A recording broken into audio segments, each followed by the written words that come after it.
Hello YouTube, in this video I'm going to show you how to remove the driver's airbag.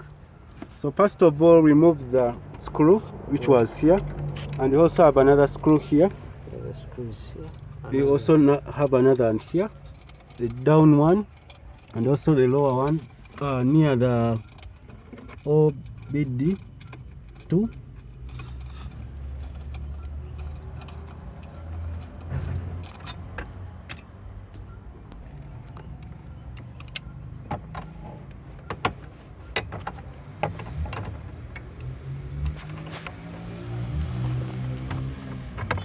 So you first loosen the screws, then after remove one by one. This is what? Airbag. So this is removing the airbag of the driver's side on Harrier. On the Harrier 2007.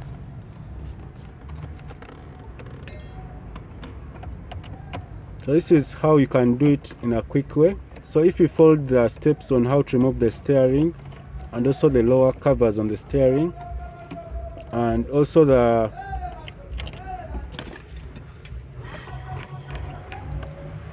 so this is how you do it.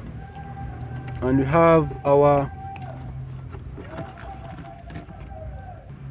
so this was just a quick video on how to remove the airbag of the lower side of the driver on our Harrier. So the next video we shall show you how to remove the dashboard on top, the top part. So what I'm going to do, I'm going to stop from here and then continue with showing you the other part. So have a nice time. Goodbye.